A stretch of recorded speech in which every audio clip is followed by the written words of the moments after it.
Indonesia is the largest archipelago made up of 18,000 islands with beautiful serene beaches. It's the land of the Komodo dragons. There are islands having superb, unforgettable landscapes. Indonesian rainforests are home to the orangs and other endangered creatures. Along with the natural beauty, Indonesia has its own cultural variety.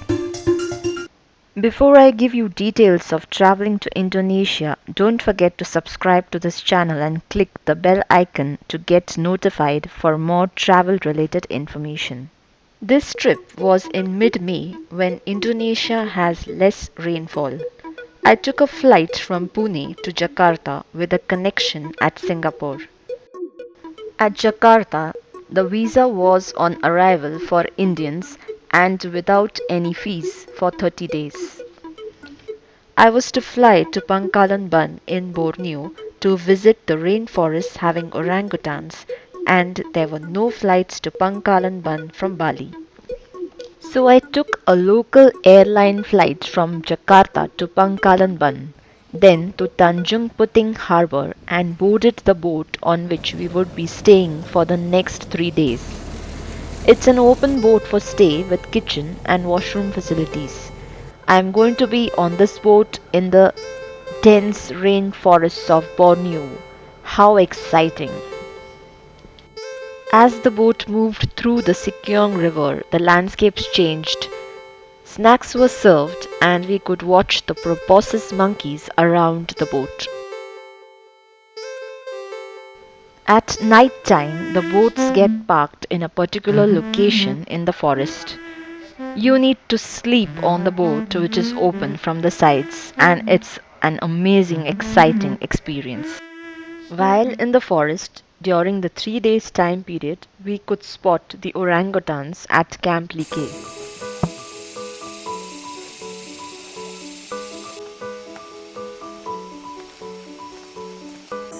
This is the main alpha male of the area. It was huge. While moving around in the Indonesian Borneo rainforest, I could spot some other exciting things like different mushrooms. Wow, look at these colors. Then there were these pitcher plants that are carnivorous plants that trap insects and consume them. These fungi on the wood were really beautiful. There was something different about these Indonesian cats. Look at their tail. These forests are really dense and sunlight reaching the ground is very less. The overall climate of this region is hot and extremely humid. There were butterflies visiting the boat. The spider was doing real hard work constructing its web. In these forests, there are orang conservation areas where these animals are seen to be quite friendly with the humans. With the 3 days of adventure in these forests, it's time to return back to Pangkalan Ban. I have noticed one thing, people in this region know very little English. Only our guide was able to speak some basic English. On the way back, there was a stopover at a local village. One sad thing that I noticed was that there are no restrictions on birds being caged here. So, most of the singing birds like Shama were caged by the villagers. They consider the song of these birds to bring luck. Though Indonesia has a lot of rivers, most of them are polluted. Hence, all people here drink mineral water.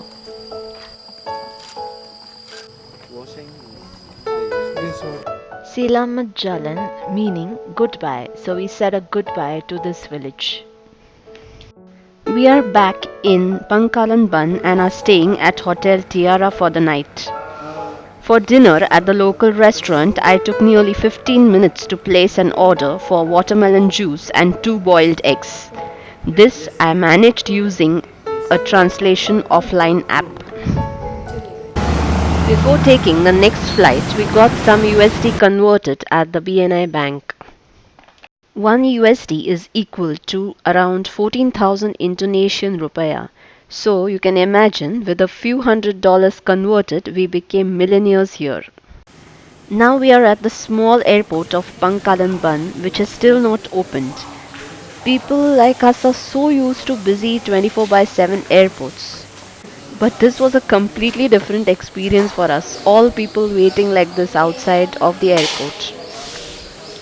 Taking a Trigana Air flight, we were off to Jakarta. From Jakarta, we were then going to travel to Bali. We stayed overnight at Balira Hotel, half a kilometer away from the Bali airport. The evening time we spent exploring some local food shops and stalls. I learned some food related words here. Ayam was fried, goreng was chicken, kalasam seems to be fish. Non-vegetarians can have a good feast of seafood, fish, chicken and some other stuff like this. On the next day from Bali was our flight to Komodo Islands. I was super excited to see the Komodo dragons and to do some snorkeling in the pink beach. There was quite some time for our flight to depart, so I enjoyed exploring around the Bali airport, which was beautifully decorated.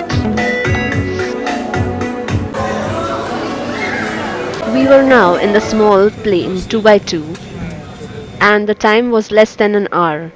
The best part was the takeoff. The runway was near the sea. I could say it was just a wow experience. We are flying over Bali city, and as we were nearing landing, we could see the bunch of Flores Islands. This is an unforgettable experience watching these blue waters from air. The shallow waters looked light in color.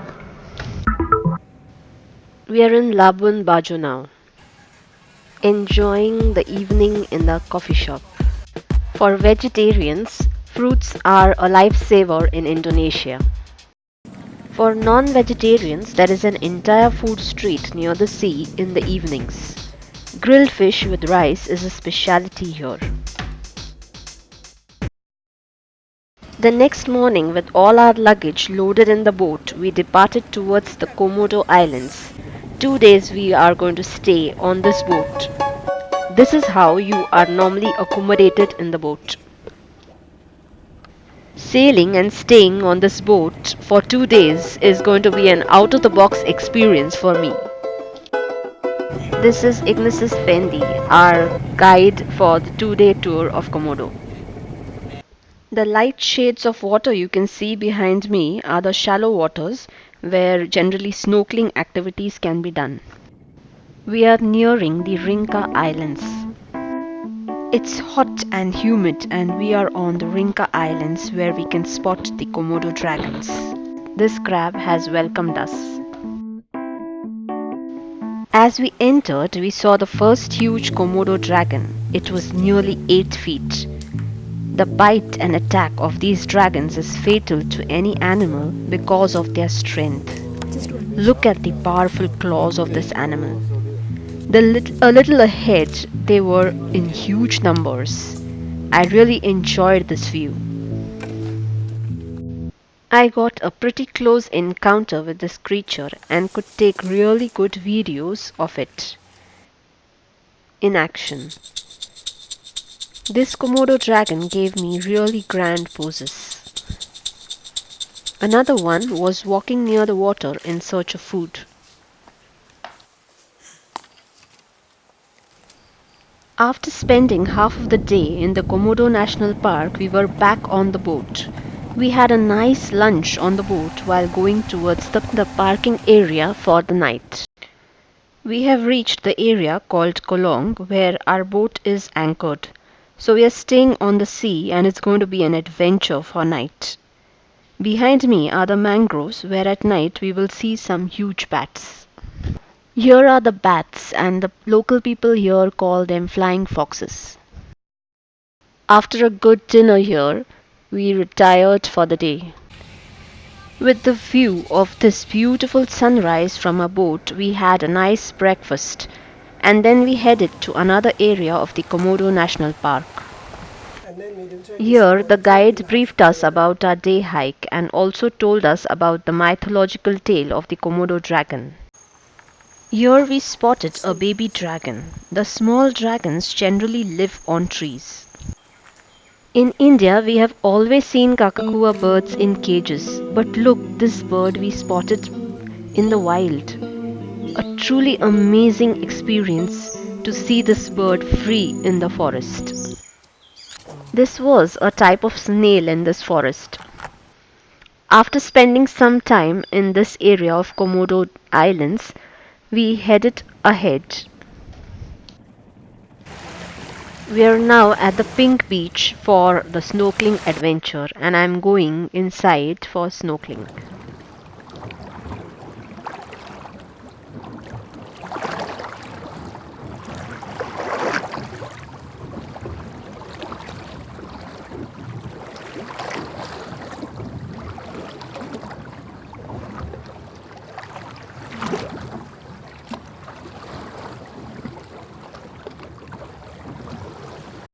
It's simply an amazing experience going snorkeling here, and it's really clear water. After this memorable experience with the Komodo dragons and snorkeling at the Pink Beach, we are now going back to Labuan Bajo. Next day, our flight was to Ende, where we would be visiting the natural wonders, the Crater Lakes. This is the small airport of Labuan Bajo, where there is no AC but fans installed. After landing at Ende, another small airport, we hired a local taxi to our lodge. This lodge was near the Crater Lakes. The taxi drive was through the hilly areas that had lush green trees and dense thickets. This area had a high amount of agricultural activity. On the same day, we visited a traditional village where we could see the different varieties of local houses. After a light rainy shower in this area, we have come to visit the waterfall. We are back to Christian Lodge for the night. It's 4 a.m. in the morning and we are heading to the base of the Kelimatu Crater Lakes. It's going to be a short climb of around 2 hours from the base. We have started early so that we can have the sunrise view from the top. At the top, we got a nice misty view of the valley. The clouds looked beautiful as they covered the valley. We are patiently waiting for the sunrise. And then the moment has come. This is beyond words. Wow, what a memorable moment. What a wonderful sunrise. The fresh air, the peaceful environment, and this breathtaking view. Life is nothing else but such intimate moments with nature. Behind me are the two crater lakes. One is bluish green in color and the other one is totally black. They gain their color with the fungus present in them and they change their color year round as the seasons change. A little ahead we could get a better view of the Black Crater Lake. This place is worth a visit. You can see the path by which we walked. Some part of this is steep while others is quite easy. On the way back we found the white-eye birds in a playful mood. Driving back we stopped at some picturesque landscapes. Our guide told us that there are hot water springs here in this area and we could see some people enjoying there. On our way back we stopped at the local market in Ende. These were the Indonesian traditional dresses. Hardly a word of English was understood by these people here. From India, we took the flight to Bali. Bali, the cultural hub of Indonesia. The glimpses of its culture are seen at the Bali airport itself. The next day, we started on our journey to the Ubud area near Bali, where a lot of cultural glimpses can be seen. Ramayana is an integral part of Balinese culture. Here we are, the first stop, the Goa Gaja temple. Before entering the temple, you have to get yourself draped in this skirt-like attire, both men and women. This Elephant Cave temple is an archaeological attractions monastery of Buddhist monks. This temple had a very peaceful ambience. These are the offerings that the people generally make. Our next destination was the Ubud Monkey Palace. You will find monkeys and strange statues everywhere in this place. You can have some fun feeding the monkeys here.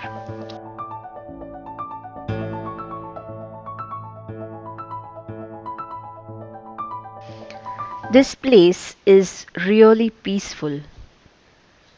It will take around an hour and a half for you to visit the entire area. If you like the playfulness of the monkeys, it may take even more. We had a lot of fun photographing them here. After the Ubud Monkey Temple, now we are at the Ubud Palace.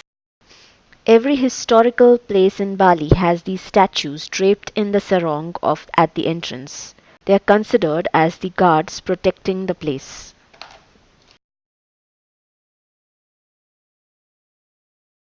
Even the dragon statues here were draped in the sarong. After the Ubud Palace, we are now moving ahead to visit the Ubud Market. The Ubud Market is an interesting place. Even if you don't want to shop, you can just get to see a lot of variety of items here. There are carved statues like that of Lord Ganesh or even some of the characters of Ramayana.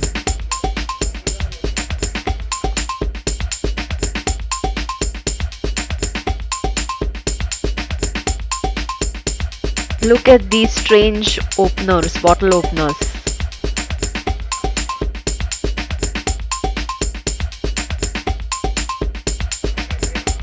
These items are more like attractive as mementos, small gifts that you can give someone.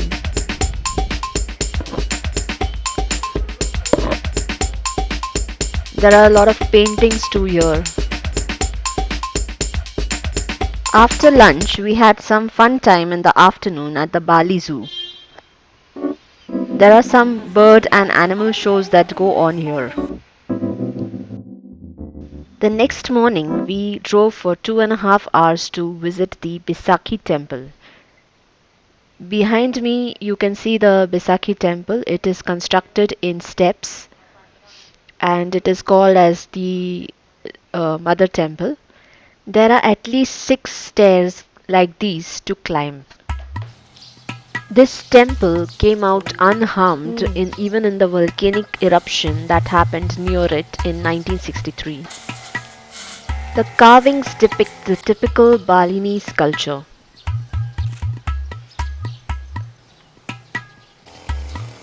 Here too, you have to wear something like a sarong before you enter the temple. We took nearly half a day to see this entire premise. It was simply beautiful. Now we are heading towards the final destination in Bali, the Tanah Lot Temple, which is in fact the last thing of this trip in Indonesia. The Tanah Lot temple is constructed on a cliff. Unlike other places we visited, this one is quite crowded with tourists. After sunset, there is a Ramayan based dance which is called as the Kechak dance. You will have to take the tickets beforehand because it sometimes gets overbooked. For this evening. Once again,